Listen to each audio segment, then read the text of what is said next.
Hi ಸ್ನೇಹಿತರೆ, ನಮಸ್ಕಾರ. Welcome to my YouTube channel. ಇವತ್ತು ಗುರುವಾರ ಗೃಹಲಕ್ಷ್ಮಿಯರಿಗೆ ಭರ್ಜರಿ ಗುಡ್ ನ್ಯೂಸ್ ಬಂದಿದೆ. ಹೌದು, ಗೃಹಲಕ್ಷ್ಮಿ ಯೋಜನೆಯ ಫಲಾನುಭವಿಗಳ ಖಾತೆಗಳಿಗೆ ಇವತ್ತಿನಿಂದ 32ನೇ ಕಂತಿನ ಹಣ ಜಮಾ ಆಗೋದಕ್ಕೆ ಪ್ರಾರಂಭ ಆಗ್ತಾ ಇದೆ. ಹಾಗಾದ್ರೆ ಯಾವ ಯಾವ ಜಿಲ್ಲೆಗಳಿಗೆ ಇವತ್ತಿನಿಂದ ಎಷ್ಟೆಷ್ಟು ಹಣ ಬಿಡುಗಡೆ ಆಗ್ತಾ ಇದೆ, 32ನೇ ಕಂತಿನ ಹಣ ಯಾರೆಲ್ಲ ಪಡಿತಾರೆ ಅನ್ನೋದರ ಬಗ್ಗೆ ಫುಲ್ ಡೀಟೇಲ್ಸ್ ಆಗಿ ತಿಳಿಸ್ಕೊಡ್ತೀನಿ ಈ ವಿಡಿಯೋದಲ್ಲಿ.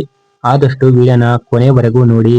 ಇನ್ನೂ ನಮ್ಮ ಚಾನೆಲ್ಗೆ ಯಾರು ಸಬ್ಸ್ಕ್ರೈಬ್ ಮಾಡಿಲ್ವೋ ಬೇಗ ಬೇಗ ಸಬ್ಸ್ಕ್ರೈಬ್ ಮಾಡ್ಕೊಳ್ಳಿ. ಡಿ.ಕೆ. ಶಿವಕುಮಾರ್ ಅವರು ಸಿಎಂ ಆದ ನಂತರ ಬಡವರಿಗೆ ಈ ಒಂದಿಷ್ಟು ಹಣವನ್ನು ಕೊಡಬೇಕು, ಸರಿಯಾದ ರೀತಿಯಲ್ಲಿ ಅವರಿಗೆ ಸೌಲಭ್ಯಗಳನ್ನು ಕೊಡಬೇಕು ಅಂತ ಹೇಳಿ ಈ ಒಂದು ಹೊಸ ಅರ್ಜಿಯನ್ನು ಹಾಕಬೇಕು ಅಂತ ಹೇಳಿ ಒಂದು ಹೊಸ ನಿಯಮವನ್ನು ಜಾರಿಗೆ ತಂದಿದ್ರು.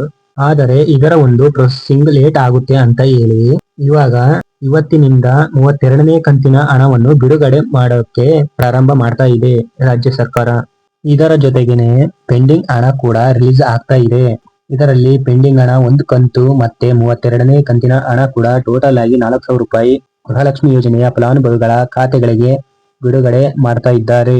ಹಾಗೇನೆ ಇದರ ಜೊತೆಗೆ ಯಾರಿಗಾದ್ರೂ 2 ಅಥವಾ 3 ಕಂತುಗಳ ಹಣ ಪೆಂಡಿಂಗ್ ಇತ್ತು, ಆ ಒಂದು ಹಣ ಕೂಡ ಹಂತ ಹಂತವಾಗಿ ಜಮಾ ಮಾಡ್ತಾರೆ ಅನ್ನೋ ಒಂದು ಮಾಹಿತಿ ಕೂಡ ಬಂದಿದೆ. ಇನ್ನು ಇವತ್ತು ಪೆಂಡಿಂಗ್ ಹಣದ ಜೊತೆಗೆ 32ನೇ ಕಂತಿನ ಹಣ ಯಾವ ಯಾವ ಜಿಲ್ಲೆಗಳಿಗೆ ಬಿಡುಗಡೆ ಮಾಡ್ತಾ ಇದ್ದಾರೆ ಅಂತ ನೋಡೋದಾದ್ರೆ, ಮೊದಲನೆಯದಾಗಿ ಮೈಸೂರು, ಚಾಮರಾಜನಗರ, ರಾಯಚೂರು, ಚಿಕ್ಕಬಳ್ಳಾಪುರ, ರಾಮನಗರ, ಧಾರವಾಡ, ಕೊಪ್ಪಳ, ಕೊಡಗು, ಕೋಲಾರ, ಬೀದರ್, ಮಂಡ್ಯ, ಬೆಳಗಾವಿ, ವಿಜಯಪುರ, ಶಿವಮೊಗ್ಗ, ಬೆಂಗಳೂರು ನಗರ, ಬೆಂಗಳೂರು ಗ್ರಾಮಾಂತರ, ಬಾಗಲಕೋಟೆ, ಹಾವೇರಿ, ಚಿಕ್ಕಮಗಳೂರು, ಹಾಸನ, ಬಳ್ಳಾರಿ, ಕಲಬುರಗಿ, ವಿಜಯನಗರ, ಯಾದಗಿರಿ, ಕೊನೆಯದಾಗಿ ಗದಗ ಅಂತ ಹೇಳಿದ್ದಾರೆ. ಈ ಇಷ್ಟು ಜಿಲ್ಲೆಗಳಿಗೆ 32ನೇ ಕಂತಿನ ಹಣದ ಜೊತೆಗೆ ಪೆಂಡಿಂಗ್ ಹಣ ಕೂಡ ಬಿಡುಗಡೆ ಆಗಲಿದೆ. ಇವತ್ತು 32ನೇ ಕಂತಿನ ಹಣದ ಜೊತೆಗೆ ಪೆಂಡಿಂಗ್ ಹಣ ಕೂಡ ರಿಲೀಸ್ ಆಗ್ತಿರುವಂತದ್ದು. ಆದಷ್ಟು ಮೊಬೈಲ್ ಗಳನ್ನ ಚೆಕ್ ಮಾಡ್ತಾ ಇರಿ. ಹಾಗೆ ಅಕೌಂಟ್ ಸ್ಟೇಟಸ್ ಅನ್ನು ಕೂಡ ಚೆಕ್ ಮಾಡ್ತಾ ಇರಿ. ಯಾವ ಟೈಮಲ್ಲಾದ್ರೂ ನಿಮ್ಮ ಖಾತೆಗಳಿಗೆ ಈ ಒಂದು ಹಣ ಬರಬಹುದು. ಇದಾಗಿತ್ತು ಇವತ್ತಿನ ಅಪ್ಡೇಟ್.